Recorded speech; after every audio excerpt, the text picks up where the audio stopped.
Hey, this is Neil here with Icon Vehicle Dynamics. I'm here with my friend Scott Spiva, and we're going to go through the Ford selection of suspension here with Icon Vehicle Dynamics. What we're here on the Ford side with is Ranger, Bronco, F-150, and if we had a big enough table, the Super Duty family of 250 and 350, right? Absolutely. Yeah, so at the size of this, we would have had to have the whole room set up for everything, right? Absolutely. For all the cool parts, it would be more space than we've really got to work with. So, but this is our 2.5-inch lift spring. We do a 2.5-inch lift, a 4.5-inch lift, a 7-inch lift, and then coilover conversions for all the different height ranges on either side of that. So it's quite a bit. 4 links, radius arms, full shock packages. Perfect. Everything. So all the way up to stage 8, 9, 10. I think those stages we only call them up to stage 5, but by you're getting stage 5 or so, you've gotten everything that we make for it. So it's just the number is kind of just how we assign them. All right. So for the Super Duties, then you get up to stage 4, 5, right? As opposed to as far as we get in some of the Toyota applications. Just because there's so many different ways to put it together. When Great. You're talking a Super Duty, when you're talking the lift height, most of the stuff that is included in the kit is really kind of required. So it's the shock package that's kind of the biggest difference between the different stages. Well, let's get in. Let's talk about, and again, we're going to talk about the Ranger, the Bronco, and the F-150, and most of this stuff associates in technology and quality as we go into that Super Duty phase, but we're going to get down to it today. Absolutely. I'm going to let you take this because we've got a little bit of underpinning here with the shock, and we've got, well, you know what, Scott, take it away a little bit and start where you want. No worries. Okay. So parts here is kind of a mix of F-150, Bronco, and I mean the Ranger stuff looks very similar, as you mentioned. So all of this is going to apply to all 3 of the trucks, depending on what we're talking about. So I don't have it out here right now, but we do have the EXP series shocks available, coilovers, especially for the Bronco. That's a big one for us right now. And the EXP shock series is take that shock, put it into the OE spring. Correct. And roll it. Correct. So okay. Like we would have this OE shock right here from the Sasquatch package. We would take this coil spring and slide it over one of our 2.5-inch aluminum series shock bodies. So you get our full damping, all that magic of the shock tuning, with the cost effectiveness of reusing some of this factory stuff. Well, I'm going to get us into the springs real quick because what I'm looking at here is on this OE, just almost the same spacing in between these curls, right? If I look over here at this new Icon, there's a series of different spacing. Yeah. Talk to us about that. Yeah, so this was really cool when the engineers kind of came up with the idea. This is actually a triple rate coil, but instead of having the consecutive, stiffer, softer, even softer sections in a row, it doesn't work that way on the Bronco just because of how it all mounts, how this mount fits up into the frame. There wasn't enough clearance. So they did it differently versus where the softer sections are in the middle of the coil. It looks kind of like a UTV coil, in my opinion, but it gives you 3 spring rates that are progressively firmer through the travel compared to what I think is a dual rate here on the factory setup.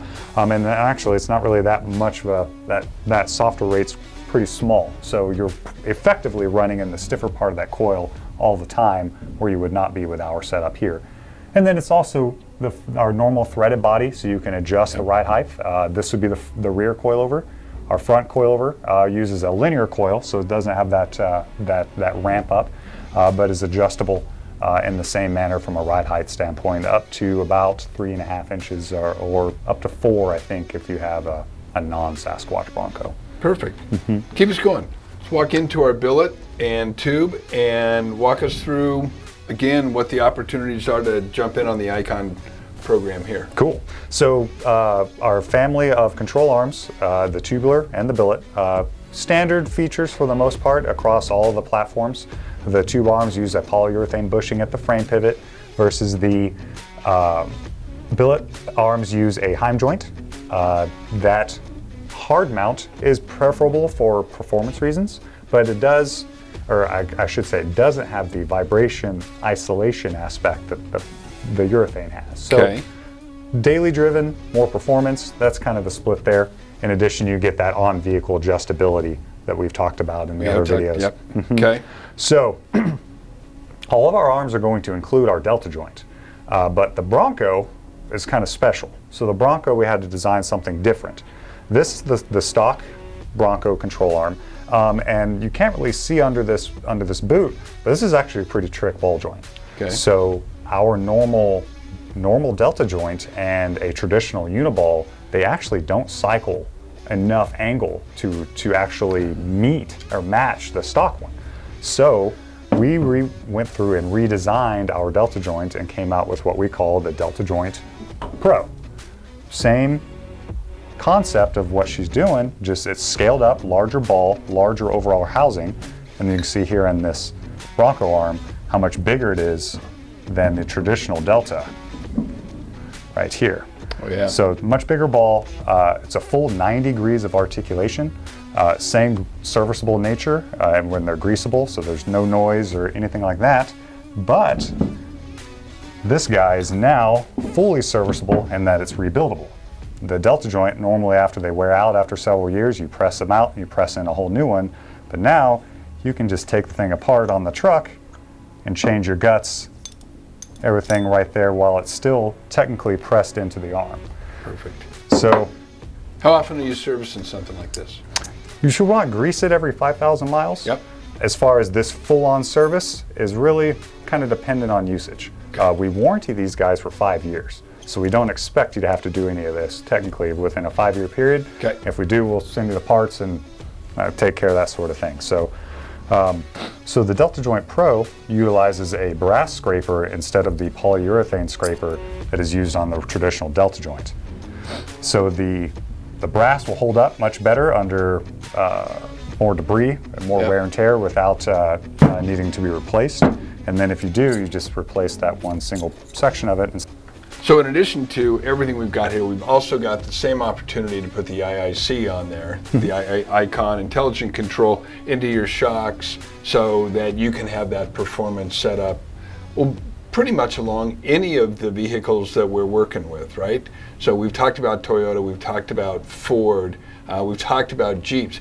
That IIC can be set up on any of those 2.5.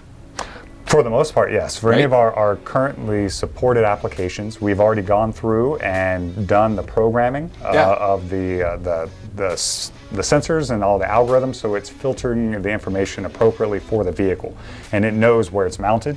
Even though all of the actual IIC modules are the same between each vehicle, their orientation and their position in the engine bay and the mounting bracketry that comes along with it is all application specific. Based on vehicle. And then once you tell it what it's on, it knows how to set up the shocks accordingly. Outstanding. Once again, full array of opportunity for suspension upgrades. And again, we'll get back to all of the wheels as we get through here, which is just, the icing on the cake. Thank you again for watching Icon Vehicle Dynamics training program. This is Scott and Neil. If you have more questions, feel free to go to www.iconvehicledynamics or give us a call here and we'll take care of you. Thanks again. Thank you.